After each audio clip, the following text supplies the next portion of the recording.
ரஷ்ய அரசாங்கம் அமெரிக்காவுக்கும் உக்ரைனுக்கும் ஒரே சேர ஒரு மிகப்பெரிய ஒரு டிராப்பா வச்சிருக்காங்க.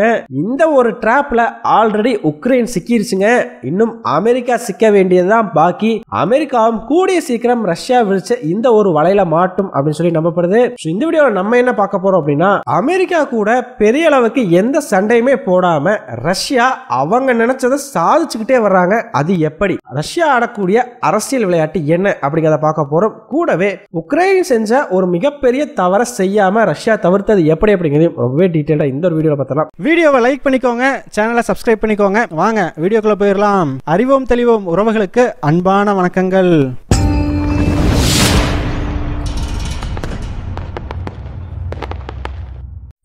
முதல் விஷயமா, ரஷ்யாவுக்கும் உக்ரைனுக்கும் இடையிலான போர்ல ரஷ்ய அரசாங்கம் கம்ப்ளீட்டாவே குர்ஸ்க உக்ரைன் கிட்ட இருந்து கிட்டத்தட்ட டேக் ஓவர் பண்ணிட்டாங்க. சுட்ஸா பகுதிகள் போன வீடியோல நம்ம பார்த்தப்போ அதை ரஷ்யா ரீகேப்சர் பண்ணாம இருந்தாங்க. ஆனா இப்போ அந்த சுட்ஸாவும் கம்ப்ளீட்டாவே ரஷ்யாவினுடைய கைகளுக்குள்ள விழுந்திருக்குதுங்க. இப்போதைக்கு உக்ரைன் கிட்ட குர்ஸ்குல மீதம் உள்ள பகுதிகள் அப்படின்னு பார்த்தோம்னா, ரஷ்யாவுக்கும் உக்ரைனுக்கும் இடையிலான பார்டர் இருக்குது பாத்தீங்களா, அந்த பார்டர்ல சின்ன சின்ன இடங்களை மட்டும் உக்ரைன் அவங்க கட்டுப்பாட்டுக்குள்ள வச்சிருக்காங்க. அவங்களுடைய முக்கியமான ஆபரேஷன் சென்டரான சுட்ஸாவே உக்ரைன் அங்க இழந்துருச்சு. இன்னும் ஒரே வாரத்துக்குள்ள பாத்தீங்கன்னா கம்ப்ளீட்டாவே குர்ஸ்க விட்டு உக்ரைன் படைகள் வெளியே துரத்தப்படும் அப்படின்னு சொல்லி நம்பப்படுது.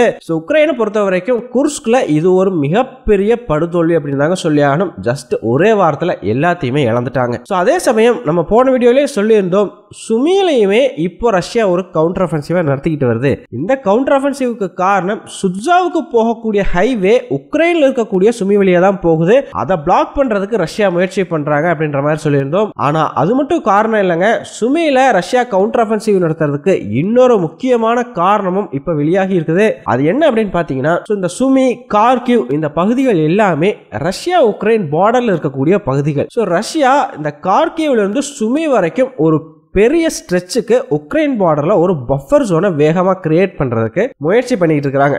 எதற்காக அப்படின்னு பாத்தீங்கன்னா, ரஷ்யா உக்ரைன் பார்டர் கிட்ட இருக்கக்கூடிய முக்கியமான ரஷ்ய நகரங்களை உக்ரைன் அரசாங்கம் கிட்டத்தட்ட 2 வருஷமாவே பெரிய அளவுக்கு டார்கெட் பண்ணிட்டு வர்றாங்க. பெலோகிராட் மேல ட்ரோன் ஸ்ட்ரைக் பண்றது, குர்ஸ்க்ல நடந்த ஒரு சர்ப்ரைஸ் இன்வேஷன், இது எல்லாமே பார்டருக்கு கிட்டையே உக்ரைன் படைகள் இருந்ததுனால தானே பண்ண முடிஞ்சது. அப்போ ஒரு பஃபர் ஜோன் இங்க கிரியேட் பண்ணிட்டா, அதாவது சுமி, கார்கிவ் இந்த பகுதிகளை ரஷ்யா கேப்சர் பண்ணிட்டா உக்ரைனால ரஷ்யாவோட பார்டர் கிட்டே வர முடியாது.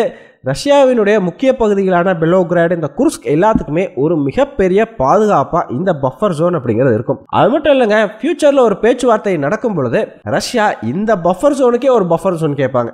அதாவது நாங்க கேப்சர் பண்ண பகுதிகளுக்கு உக்ரைன் கிட்ட இருந்து பாதுகாப்புக்காக ஒரு பஃபர் ஜோன் வேணும் அப்படின்னு சொல்லி. அப்போ சுமிக்கும் உக்ரைனுக்கும் நடுவுல ஒரு பஃபர் ஜோன் அப்படிங்கிறது இந்த பேச்சுவார்த்தைகளின் மூலமா ரஷ்யா உருவாக்கிடுவாங்க. ஒரு பெரிய ஏரியா அப்படிங்கிறது ரஷ்யாவினுடைய பாதுகாப்புக்கு உக்ரைன் பார்டர்ல இருக்கும். இதை மைண்ட்ல வச்சுக்கிட்டு தான் வேகமா இப்ப சுமியிலையும் ஒரு அஃபென்சிவ் அப்படிங்கிறது நடத்தப்பட்டுக்கிட்டு வருது. ஏன் அப்படின்னு பாத்தீங்கன்னா, எப்ப வேண்டுமானாலும் பேச்சுவார்த்தைகள் ஸ்டார்ட் ஆகலாம்ங்கிற சூழ்நிலை ரொம்பவே நல்லா உருவாயிருச்சு. உக்ரைன் அதிபரான விளாடிமிர் ஜெலன்ஸ்கி பாத்தீங்கன்னா, எப்ப குர்ஸ்க்ல ஒரு படுதோல்வியை சந்திக்கிறாங்க அப்படிங்கறத உணர ஆரம்பிச்சாரோ அப்பயே போயிட்டு அமெரிக்காட்ட சரண்டர் ஆயிட்டா. அப்படி சவுதியில நடந்த பேச்சுவார்த்தையில நாங்க இந்த பேச்சுவார்த்தைக்கு தயார் அப்படின்னு சொல்லி உக்ரைன் அதிபர் ஆல்ரெடி சொல்லிட்டாரு. இதன் விளைவா ட்ரம்ப் பாத்தீங்கன்னா இப்ப உடனடியா 30 நாளைக்கு போர் நிறுத்தத்தை கொண்டு வரணும் அப்படிங்கிறதுல ரொம்பவே போக்கஸ்டா செயல்பட ஆரம்பிச்சிருக்கார். இப்ப ட்ரம்பினுடைய நோக்கம் என்ன அப்படின்னு பாத்தீங்கன்னா, ஒரு 30 நாளைக்கு டெம்பரவரி சீஸ்ஃபயர் அப்படிங்கறத அமல்படுத்தணும். அதன் விளைவா இந்த 2 நாடுகளும் சண்டை போட்டுக்காம இருப்பாங்க இல்லையா, இந்த சந்தர்ப்பத்தை பயன்படுத்தி இந்த 2 நாடுகளுக்கும் நடுவில் பேச்சுவார்த்தையை ஆரம்பிச்சு வைக்கணும். அதன் மூலமா ஒரு கம்ப்ளீட் பெர்மனன்ட் சீஸ்ஃபயர் அப்படிங்கிறத கொண்டு வந்துடணும். இதுதான் ட்ரம்பினுடைய எண்ணம். எப்ப உக்ரைன் அதிபர் நான் பேச்சுவார்த்தைக்கு தயார்னு சொல்லிட்டாரோ உடனடியா இப்ப ட்ரம்ப் இந்த 30 நாள் போர் நிறுத்தத்தை அமல்படுத்துறதுல ரொம்பவே குறியா இருக்காரு. ஆல்ரெடி அந்த பிரஸ் மீட்லயே நான் சொன்னா ரஷ்யா ஏத்துக்கும், கண்டிப்பா அவங்க 30 நாள் சீஸ்ஃபயருக்கு ஒத்துக்குவாங்க அப்படின்ற மாதிரி ட்ரம்ப் பேச ஆரம்பிச்சிட்டார். ஆனா இங்க தாங்க ரஷ்யாவுக்கு ஒரு சிக்கல் இருக்குது. அது என்ன அப்படின்னு பாத்தீங்கன்னா, இந்த 30 நாளைக்கு டெம்பரவரியா போர் நிறுத்தத்தை கொண்டு வர்றாங்க அப்படிங்கும் பொழுது இப்ப குர்ஸ்க்ல கொஞ்சம் பகுதிகளில் உக்ரைன் இருக்காங்க இல்லையா, அந்த பகுதிகள் தொடர்ந்து உக்ரைனுடைய கைகளிலேயே இருக்கும். அது மட்டும் இல்லைங்க, இந்த சுமி மற்றும் கார்கிவ் மாதிரியான பகுதிகளில் ரஷ்யா இப்ப நடத்திட்டு இருக்கிற கவுண்டர் அஃபென்சிவையுமே நிறுத்தியாக வேண்டிய ஒரு சூழ்நிலைக்கு தள்ளப்படுவாங்க. இது எல்லாத்த விட முக்கியமா ரஷ்யா முன்னாடி இருக்கிற பெரிய சேலஞ்சு, இந்த 30 நாளுக்குள்ள ஒரு பேச்சுவார்த்தையின் மூலமா போர் நிறுத்தம் ஏற்படல அப்படிங்கிற பட்சத்துல இந்த ஒரு 30 நாள் கேப்பை பயன்படுத்திக்கிட்டு உக்ரைன் மேலும் தங்களுக்கு தேவையான ஆயுதங்களை குவிக்கிறதுக்கான வாய்ப்புண்டு. அதை விட முக்கியமா அவங்களுடைய ராணுவத்தை ரீக்ரூப் பண்றதுக்கான வாய்ப்புகளும் உண்டு. ஸோ கண்டிப்பா இது ரஷ்யாவுக்கு சாதகமா இருக்க போறதில்ல. காரணம், ரஷ்யா இந்த சைடு ரொம்ப அஃபென்சிவா வேகமா முன்னேறிட்டு வர்றாங்க. ஸோ இதே வேகத்தோட ரஷ்யா போனாங்க அப்படின்னா இன்னும் பல பகுதிகளை கேப்சர் பண்றதுக்கான சான்சஸ் நிறையவே இருக்குது. அப்படி இருக்கும் பொழுது இந்த ஒரு 30 நாள் போர் நிறுத்தம் அப்படிங்கிறது ரஷ்யாவுக்கு ஒரு தடைக்கல்லா தான் இருக்கும் இல்லையா? சோ ரஷ்யாவை பொறுத்த வரைக்கும் இந்த ஒரு டெம்பரவரி சீஸ்ஃபயர் அப்படிங்கிறதுல அவங்களுக்கு உடன்பாடு இல்லை. இந்த இடத்துல தாங்க ரஷ்யாவுக்கு ஒரு மிகப்பெரிய சேலஞ்சே இருக்குது.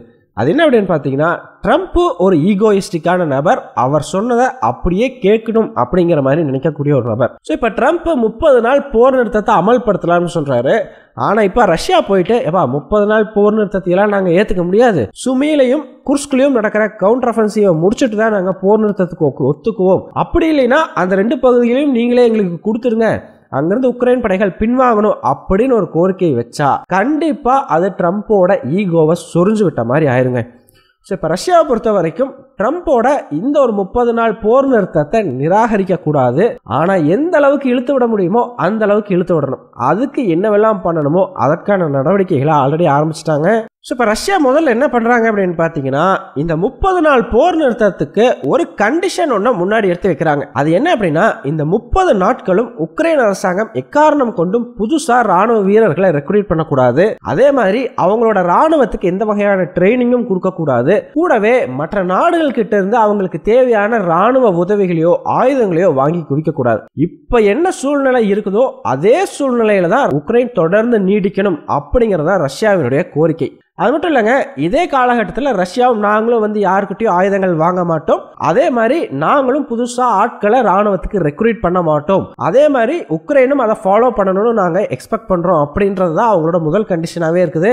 ஸோ இந்த ஒரு கண்டிஷனால பார்த்தீங்கன்னா ரஷ்யாவுக்கு 2 லாபம் இருக்குதுங்க. அதில் முதல் லாபம் என்ன அப்படின்னா, இந்த ஒரு 30 நாட்களை உக்ரைன் தங்களுக்கு சாதகமாக பயன்படுத்தி அவங்கள வலிமைப்படுத்திக்க முடியாது. ஸோ ரஷ்யாவுக்கு எதிராக தங்களை வலிமைப்படுத்திக்கலாம் அப்படின்னு அவங்க நினைச்சா உடனடியாக இந்த ஒரு 30 நாள் போர் நிறுத்தத்தை ரஷ்யா முடிவுக்கு கொண்டு வரும். சோ இது முதல் லாபம்.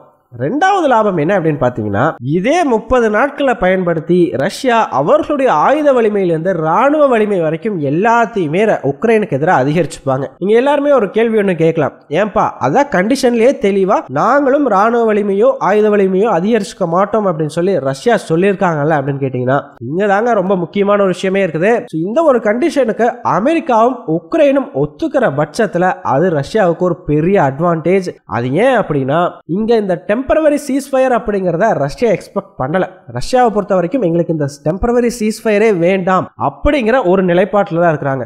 ஆனா இங்க டெம்பரவரி சீஸ்ஃபயரும் போர் நிறுத்தமும் தேவைன்னு யார் நினைக்கிறாங்க? உக்ரைனும் அமெரிக்காவும் தான் இல்லையா? சோ அப்ப ஆட்டோமேட்டிக்கா அவங்க இந்த கண்டிஷனுக்கு ஒத்துக்கிறாங்க அப்படிங்கிற பட்சத்துல என்னதான் ரஷ்யா அவர்களுடைய ஆயுத வலிமையும் ராணுவ வலிமையும் அதிகரிச்சாலுமே கூட சும்மா என்னப்பா நீ இப்படி பண்ற அப்படின்னு கேட்கலாமே தவிர அதுக்கு எதிராக எந்த நடவடிக்கையுமே எடுக்க முடியாது.